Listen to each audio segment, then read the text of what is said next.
결혼한 지 반년 조금 안 되었습니다. 저랑 남편은 당시 30살로 동갑내기 커플이었습니다.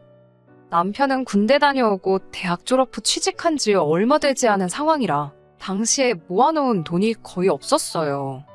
저도 직장 생활은 결혼하던 당시에는 3년차, 현재 4년차로 경력이 어느 정도 긴 편이기는 하지만 사실상 일반 사무직이다 보니 연봉이 그렇게 높은 편이 아니다 보니 모아놓은 돈이 엄청 많지는 않았습니다.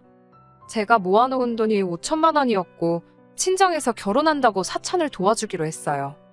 그래서 제가 9천을 해가게 되었고 남편의 경우에는 모아놓은 돈이 따로 하나도 없었지만 시댁에서 1억을 해주기로 했습니다. 남편이 모아놓은 돈을 가지고는 신혼여행 및 결혼식 비용을 하기로 했어요. 그러니 따지고 보면 남편이랑 시댁이 2천 정도를 더 해온 거나 마찬가지지요. 그런데 거기에 더불어서 시부모님이 노후자금으로 가지고 계신 돈 6천만 원을 저희가 따로 빌리게 되었습니다. 다행히 저희가 사는 지역이 서울은 아니고 이 지역 집값이 그렇게 센 편도 아니다 보니 그 돈이면 신혼집을 충분히 구할 수 있었어요. 그런데 이왕이면 빌라보단 아파트, 작은 평수보단 큰 평수, 조금씩 눈을 높이다 보니 신혼집을 구하는 과정에서 돈이 살짝 모자라게 되었습니다. 그래서 시부모님의 노후자금을 저희가 빌리게 되었던 겁니다. 사실 신혼부부를 위한 대출 제도도 잘 되어 있고 대출금리도 좋은 편이라서 그쪽을 알아보고 있었습니다. 어차피 결혼하자마자 아이를 가질 계획도 없었고 한동안 맞벌이 생활을 유지하려고 했기에 6천 정도 대출을 받는 게 저희 재정적으로 큰 부담이 되는 편은 아니었지요. 그런데 시부모님께서 저희가 대출을 알아보고 있다는 사실을 알게 되셨고 그러면 은행보다 이자를 더 싸게 빌려줄 테니 괜히 이자랍시고 은행 배불려주는 일 하지 말고 두 분 노후자금을 쓰라고 하셨어요. 저는 사실 내키지 않았습니다. 어떤 경우로든 가족끼리 돈으로 얽히고 싶지 않았어요. 저희가 빌려주는 상황이 아니고 빌리는 상황이었지만 제 입장에서는 그거나 똑같은 거라 생각했어요. 그런데 남편은 돈 한 푼이 아쉬운 상황에 절약을 할 수 있는 상황인데 뭐하러 거절을 하느냐 하면서 그냥 시부모님 돈을 빌려다 쓰자고 하는 겁니다. 이자를 은행보다 싸게 해주신다고 했지만 막상 돈을 빌리고 나니 은행에서 대출을 받을 때보다 0.2% 싸게 해주시는 거였어요. 대충 계산해보면 한 달에 7,000원 정도 되는 돈을 아끼게 된 거나 마찬가지입니다. 60개월 뒤에 갚기로 했는데 땅 파서 40만 원 안 나온다는 건 알지만 5년 동안 40만 원 아끼자고 은행에서 빌릴 수 있는 돈을 시부모님한테 빌리는 상황이 저는 석연치 않았습니다. 아니나 다를까 안 좋은 예감은 틀린 말이 없다더니 결국 이걸 문제로 이야기가 나오게 되었습니다. 시댁이나 친정이나 저희 신혼집에서 그렇게 멀지 않은 곳에 있습니다. 처음에 신혼여행 다녀와서는 당연히 친정과 시댁 둘 다 다녀오게 되었습니다. 맞벌이 부부다 보니까 둘이서 다 같이 쉬는 날은 주말 이틀밖에 없어요. 퇴근 후에도 시간이 있기는 하지만 보통 두 사람 다 일하느라 피곤해서 퇴근하고 나서는 보통 집에만 있지 활동적으로 어딜 다니거나 하지는 않는 편입니다. 연애를 적당히 오래 하기는 했지만 연인일 때랑 부부일 때 같은 데이트를 해도 다르게 느껴지잖아요. 거기에 두 사람 인생 중에 가장 깨가 쏟아진다는 신혼 때인데 말이에요. 그런데 쉬는 날이 되면 남편은 꼭 쉬는 날 중 하루는 시댁에서 시간을 보내고 왔으면 하더라고요. 집에서 가까운 편이니 평소에 못 찾아뵐 거리도 아니고 엄마 손맛이 그리우면 평일 저녁에 가서 저녁을 먹고 와도 되는데 꼭 쉬는 날만 되면 시댁에 그렇게 가고 싶어 안달이 납니다. 그렇다고 또 친정에 가는 걸 좋아하는 건 아니에요. 신혼여행 다녀오고 얼마 뒤부터 시댁에 거의 매주마다 가자는 식으로 나오기 시작했는데 처음에는 저도 별말 없이 잘 따라갔습니다. 시어머니가 우리 어떻게 지내는지 궁금하시대. 얼굴 보고 싶으시대라는 이유를 대면서 시댁에 가려고 하는데 그 말을 듣고 며느리인 제가 시댁에 가기 싫다 어떻게 말을 하겠어요. 그래서 처음에는 남편이 가자고 하면 그냥 별말 하지 않고 따라가게 되었습니다. 그런데 그렇게 한두 번 따라갔더니 그 후에는 그냥 이유도 없이 쉬는 날만 되면 시댁에 가는 게 일상이 돼버리더라고요. 시어머니도 처음 몇 번은 어디 가서 악덕 시어머니라고 말 나온다고 하면서 저보고 남편 옆에 붙어서 편히 쉬라고 하셨어요. 편히 쉬라고 해도 어찌 제가 시댁에서 편히 쉬어지겠습니까? 남편한테야 원래 결혼 전까지 지가 살던 지네 집이었으니 내 집인 것 마냥 두 다리 쭉 뻗고 소파에 기대서 앉아있거나 아예 소파에 벌렁 드러누워서 콧노래를 흥얼거리거나 하지만 편하게 있으라는데 그 자리에 앉아있는 제 마음이 얼마나 무거울지는 아실 분들은 아마 다 아실 거라 생각해요. 거기에 진짜 제가 아무것도 안 하고 있으면 시어머니가 저를 불러서는 이거 한 번만 도와줘라 하고 부르고 그거 해놓고 다시 쪼르르 거실로 가면 적어도 한 번 도와줘라 하시면서 결국 저한테는 겉으로는 쉬라고 하시지만 그 잠깐 사이에도 수많은 일을 시키세요. 며느리가 시댁에서 일하는 게 당연하다. 어른이 일하는데 어떻게 앉아서 쉴 생각만 하느냐 생각하시는 분들이 계신다면 어쩔 수 없지만 저 같은 경우에는 생각이 조금 다르거든요. 남편이 먼저 나서서 같이 도와줬다면 남편도 똑같이 일을 하고 있었다면 아마 저도 기분 좋게 불평불만 없이 같이 도와드릴 수 있었을 거예요. 그런데 지는 무슨 손이 없는 건지 발이 없는 건지 시댁에만 가면 자기 마실 물조차도 제가 떠다 줘야 했습니다. 한 번은 너가 떠다 마시라고 했더니 시어머니가 물 떠주는 게 뭐가 어렵냐면서 눈치를 주시고 아이고 다리야 하면서 무릎을 붙잡으시며 남편한테 기어이 물 한 컵을 떠서 가져다 주더라고요. 그래서 그 이후부터는 그런 눈치도 보고 싶지 않아서 제가 몇 번 떠다 줬고요. 남편이 그 모양이니 솔직히 그냥 도와드려도 될 법한 일들도 그렇게 기분 좋게 할 수 있던 상황이 아니었습니다. 일하는 것뿐만이 아니지요. 새삼스럽겠지만 시댁 가서 저희가 뭐하고 오겠어요. 재롱잔치 하러 가는 건 아닐 테고 결국 식사를 같이 해야 해요. 나가서 사 먹으면 당연히 계산은 저희가 합니다. 그게 아깝다거나 생각한 적은 없었어요. 밖에 나가서 먹으면 차라리 마음은 편합니다. 그런데 시어머니가 식사를 준비해 주실 때가 있어요. 그때도 편하게 쉬라고 하긴 하지만 양념 정도만 직접 하시지 사실상 음식은 제가 다 하는 거나 마찬가지입니다. 그 고생하고 나서 식사 준비를 해놓으면 어김없이 제일 맛있거나 제일 비싼 반찬은 제가 앉은 자리에서 최대한 멀리 떨어져 있지요. 밥상이 무슨 임금님 수라상도 아니고 솔직히 팔을 쭉 뻗으면 못 먹을 것도 없어요. 저한테서 위치를 멀게 하면 멀게 할수록 저는 더욱더 아랑곳하지 않고 팔을 최대한 뻗어서 집어옵니다. 아니면 남편 시켜서 저게 나한테 너무 멀리 있네 하면서 제 밥 위에 올려놓게 만들어요. 그러면 시어머니가 예를 들면 그날 LA 갈비를 해주셨다면 요즘 갈비값이 어쩌네 저쩌네 하면서 재료값 이야기를 그렇게 하십니다. 그러고 나서 주변에 있는 다른 반찬들을 제 밥 위로 집어주면서 이것도 맛있으니 먹어봐라, 저것도 맛있으니 먹어봐라 하면서 최대한 제가 LA 갈비를 못 먹게 그렇게 노력을 하세요. 어머님 딴에는 최대한 티 안 나게 잘해주는 척 명연기를 하고 있다고 생각하실 테지만 솔직히 제 입장에서는 그 의도나 속셈이 뻔히 보입니다. 그래서 저도 어머님이 제 밥 위로 다른 싸구려 반찬들 올려주시면 저는 이거 싫어해요, 저거 싫어해요 하면서 남편 밥 위로 올려주고 아랑곳하지 않고 갈비 집어먹고 그랬지요. 그런다고 해서 다음번에 바뀌는 게 있는 건 아니지만 적어도 집에 가서 속앓이는 안 하려고 그 정도 노력은 하고 있어요. 시댁에서 있던 일들은 저 혼자만이 아니라 이 세상 그 어떤 며느리분들도 다들 겪을 일들이니 그건 둘째치더라도 저를 더 열받게 하는 건 남편의 태도였습니다. 제가 시댁에 가면 많이 불편하다, 고생 많이 하고 온다, 그런 거 알아달라고 하는 것도 아니었습니다. 다만 남편이 둘이서 같이 쉬는 날 포기하고 저는 오히려 회사 다니는 것보다 더 많은 스트레스를 받는 건 아는지 모르는지 계속 시댁에만 가자고 하는 게 처음엔 이해가 가지 않았어요. 지 가족, 지 부모님 보고 싶어서 그러는 거 이해하겠는데 저도 제 가족이 있고 제 부모님이 있고 친정 부모님도 저희 신혼집에서 엎어지면 코다울 거리에 계십니다. 그래서 매주마다 자꾸 시댁에 가자고 하길래 이번엔 그냥 넘어가선 안 되겠다 싶어서 남편이 시댁 가자고 선수치기 전에 친정에 가자고 먼저 이야기를 꺼냈습니다. 그러니 남편이 대번에 처가에는 무슨 일로 가느냐고 묻더라고요.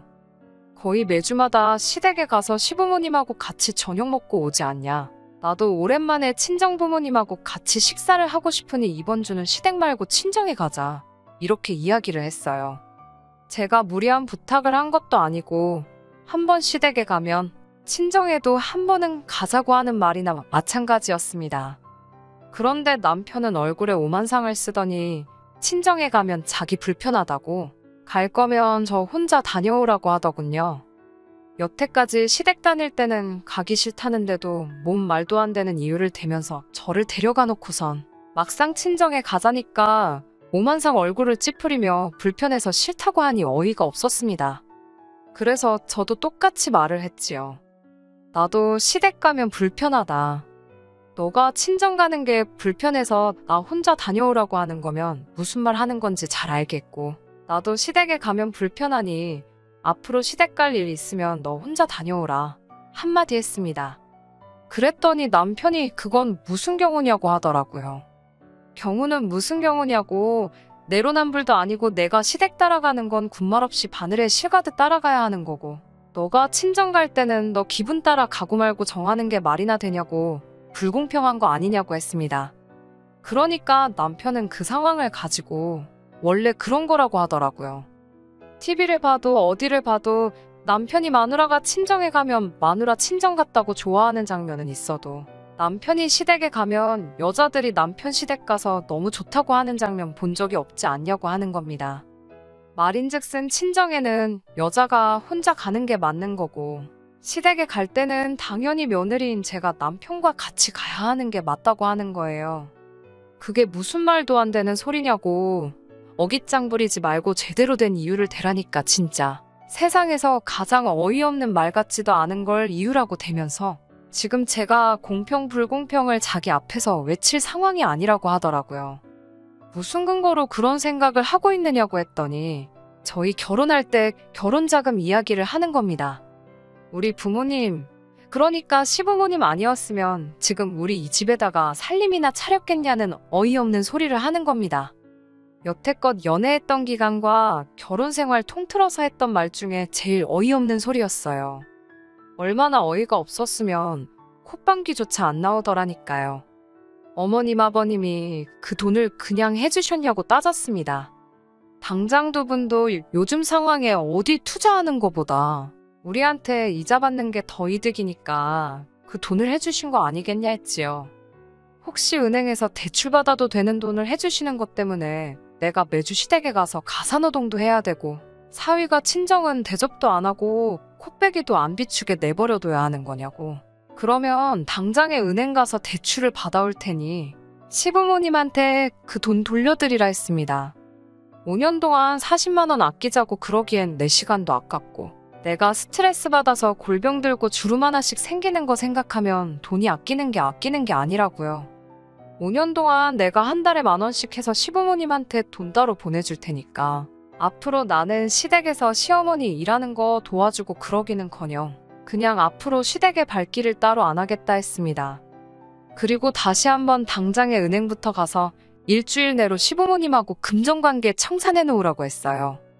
사실 여기서 남편이 조금 수그리고 들어왔으면 그냥 사소한 부부싸움 한 거로 치고 그냥 넘어갔을 거예요. 말이야 그렇게 했지만 솔직히 저렇게 돈 갚아버리고 하면 제가 시부모님한테 불만이 잔뜩 있다고 광고하는 거나 마찬가지잖아요. 사실상 싸우게 된 이유도 제가 시댁에 가는 게 싫다는 게 아니라 시댁에만 너무 신경 쓰지 말고 시댁만 가지 말고 처가도 같이 가자. 친정부모님도 시부모 챙기듯 신경 좀 써달라. 이것 때문에 발생한 거나 마찬가지니까요. 그래서 일을 더 크게 만들고 싶지도 않았고 적당히 남편 참교육해주고 결혼 생활이라는 게 지네 집에만 잘해서 되는 게 아니다 하는 것만 알려주고 싶었어요. 그 뒤에 시댁에 가든 친정에 더 자주 가든 그건 그 나중의 일이고 짚고 넘어갈 건 짚고 넘어가자는 뜻이었으니까요. 그런데 남편은 뭘 그 상황에서 아득바득 이겨먹어야겠는지 말 잘했다고 하면서 결혼자금 이야기를 꺼내버리는 겁니다. 솔직히 시부모님이 1억을 도와주기는 했는데 남편이 모아놓은 돈이라고는 1,000만 원도 안 돼서 결혼식 비용하고 신혼여행 다녀오고 나니 남는 것도 없었거든요. 지가 모아놓은 돈은 한 푼도 안 들어가는 거나 마찬가지였는데 큰 소리를 치면서 내가 1,000만 원을 더했네, 네가 덜 했네 따지고 계산하더라고요. 실제로 제가 해온 게 친정부모님 돈 합해서 9천 정도였으니 남편 말이 틀리지는 않았고 여전히 시댁하고 남편 쪽에서 1,000만 원 더 해온 게 맞지요. 방금 전까지는 시댁에서 빌린 돈도 해온 거라고 우겼지만 그걸 빼고서라도 여전히 자기 쪽에서 해온 돈이 더 많으니 제가 시댁 눈치를 봐야 한다고 끝까지 지 고집을 부리면서 한마디를 안 지려고 하더라고요. 제가 연애할 때 제 눈치 많이 보면서 제 기분 맞추려고 그렇게 노력하던 사람하고 같은 사람인가 싶었습니다. 결혼하고 나서 저렇게 180도 바뀌어서 가족들밖에 모르는 사람이 될 거면 왜 대체 결혼을 하려고 하는가 했는데 지금 와서 생각해보니 그 이유를 알겠더라고요. 결혼도 하지 않고 가족 품에서 살면 매일같이 같이 사랑하는 가족들 품에서 살 수 있는 게 중요한 게 아닌 거죠. 저런 사람들 심리가 내가 하기 싫은 효도를 대신해줄 사람이 생긴 거나 마찬가지라고 생각하는 겁니다. 매일같이 한 집에 지내기엔 자기가 신경 쓰거나 해야 할 일이 너무 많아서 싫지만 결혼해서 나가 살면 자기가 하기 귀찮던 신경 써야 할 일들을 마누라한테 다 시켜버리면 되는 거니 결혼하는 거 아니겠나요? 아무튼 남편이 고작 1,000만 원 가지고 제가 평생을 시댁 눈치 보면서 살아야 한다는 식으로 나오길래 저도 더 이상 그걸 참고 지내기는 싫어서 그냥 그 길로 짐 싸서 친정으로 갔습니다. 어차피 친정 혼자 가라고 했는데 어디 한번 진짜 친정에 가면 어떻게 되나 보자 하는 심정이었지요. 친정에 짐 싸들고 가니 친정 부모님께서도 무슨 일이 일어난 걸 눈치채고는 좌초지종을 물어보셨습니다. 저딴 남편을 감싸주자고 다른 말을 지어내기도 싫어서 그냥 가감없이 다 이야기해버렸어요. 친정 부모님도 굉장히 어이없어 하셨고 그 길로 남편을 소환했습니다. 남편도 제가 가자면 저 혼자 가라고 하지만 그래도 장인 장모님이라고 부르니까 오더라고요. 아니면 제가 열받은 거 보고 분위기 살피러 온 걸 수도 있고요. 아무튼 남편이 도착하자마자 저희 부모님이 남편 앞에 앉혀놓고 통장 하나 던져주시더군요. 그 통장에 있는 돈으로 시부모님한테 빌린 돈 갚고 1,000만 원 더 해줬던 것도 돌려드리라 하시더라고요. 고작 1,000만 원 더 해온 거 가지고 우리 딸 평생 눈치 보고 살게 만들 생각이면 그 돈 다 해줄 테니 앞으로 자네가 우리 집 와서 평생 눈치 보고 살라고 하시더라고요. 남편이 통장에 찍혀있는 액수를 보고 몸만 베베 꼬면서 아무 말도 못하고 있는 걸 보니 속이 후련했습니다. 그런데 또 고작 시댁 몇 번 안 가겠다고 이러는 것도 싫고 돈 얼마 가지고 어느 한 집에 눈치를 봐야 한다 이러는 것도 웃긴 것 같더라고요. 더 좋은 해결 방법이 있었는데 말입니다. 남편이 들고 있는 통장 낚아채가지고 그럴 필요 없다고 한마디 해줬습니다. 그리고 그냥 그 길로 시부모님한테 가서 돈을 더 빌리던 신혼집을 팔아버리던 간에 결혼할 때 우리 집에서 들어간 돈 9,000만 원 다시 준비해오라고 했어요. 그리고 이혼하겠다고요. 돈 얼마 때문에 이미 남편과 남편 집구석이 어떤 사상을 가지고 있는지 그 밑바닥까지 다 보고 온 것 같은데 뭘 저희가 모자라게 했던 돈까지 메꿔가면서 상황을 바꿀 노력이나 할 필요나 있나 싶더라고요. 이렇게 살아봐야 앞으로 돈돈돈거리면서 그걸 가지고 안 봐도 될 더러운 꼴 보면서 살게 될 게 뻔한데 뭐가 좋다고 계속 붙어서 그 꼴을 보고 있어야겠나 싶었습니다. 차라리 더 늦기 전에 재빠르게 이혼해버리면 저는 저대로 눈치도 안 보고 남편이 자기 하기 싫은 효도 저한테 떠넘기는 꼴 안 봐도 되잖아요. 거기에 남편은 남편대로 그렇게 보고 싶은 부모님 찾아뵙기 위해 주말까지 기다릴 필요도 없이 한 집에서 같이 살면서 매일같이 엄마가 해주는 밥에 좋아하는 반찬 먹으면서 지낼 수 있는데 결혼해서 못 볼 꼴 보면서 참아가며 같이 사는 것보다 하루라도 빨리 이혼하는 게 서로한테 더 좋은 거 아니겠냐고 했지요. 그러니 남편이 어버버거리면서 자기 장인 장모님 눈치 보다가 이대로 있으면 안 되겠나 싶었는지 아주 이마로 바닥을 뚫어버릴 기세로 죄송합니다. 제가 잘하겠습니다 하고 석고대죄를 시작하는 거 아니겠어요? 친정 부모님이 그런 남편 모습 보고 용서해줘라 그런 말은 안 하시고 저만 쓱 쳐다보셨어요. 아마 저보고 제가 스스로 결정을 내리라고 하시는 것 같았습니다. 그래서 남편한테 2번은 없다고 말하고 그냥 이혼하자고 했어요. 한 번 용서해줄 수도 있는 일일 수도 있지만 이미 반년도 안 되는 짧은 결혼 시간 동안 1,000만 원 더하고 돈 빌려준 걸 가지고 저희 집이 무슨 평생에 걸쳐서 갚아야 할 은혜를 입은 거나 마찬가지인 것처럼 생각했고 행동했다는 걸 보면 기회를 준다고 해서 바뀔 집구석이 아니란 걸 깨달았기 때문입니다. 그 뒤로 시부모님까지 나서가지고 자기는 그렇게 생각해 본 적 없다고, 나한테는 소중한 며느리고 딸보다 더 아껴졌다고 하시는데 그건 사실 부처님밖에 모르는 일 아니겠어요? 밥 먹을 때만 봐도 남편만 대놓고 맛있는 거 먹게 해주려고 하셨는데 그 집 구석 딸보다 더 아껴주셨다고 하기엔 가장 치사한 게 먹는 걸로 사람 차별하는 거라던데 말이 앞뒤가 안 맞는 소리나 마찬가지였습니다. 결국 남편과는 합의점을 찾을 필요도 없이 그냥 그렇게 결혼 반년 만에 이혼하게 되었습니다. 애써 참고 살바해야 차라리 이혼하는 게 훨씬 좋은 것 같아요. 요즘 금리가 엄청 올랐다고 하는데 그 뉴스를 보면 또 금리 오른 거 가지고 얼마나 생색을 냈을까? 혹시나 금리 올랐다고 이자도 더 받아야 한다 어깃장을 부리지 않았을까? 그런 생각이 드네요. 반년 만에 이혼하게 돼서 사실 주변에서 수군거리는 거 들어야 했고 눈치를 봐야 했지만 그거 길어봐야 한 달도 안 돼서 다 사라지더라고요. 세상 사람들이 생각보다 남의 일에 크게 관심이 없는 것 같더라고요. 괜한 걱정 때문에 아무것도 안 하고 참고 사는 것보다는 잠깐 눈치 보이더라도 속 시원하게 제가 하고 싶은 대로 사는 게 정답인 것 같습니다. 끝까지 들어주셔서 감사합니다. 오늘의 사연은 여기까지입니다. 구독과 좋아요, 알람 설정 부탁드리고 더 좋은 사연으로 다시 찾아뵙겠습니다. 감사합니다.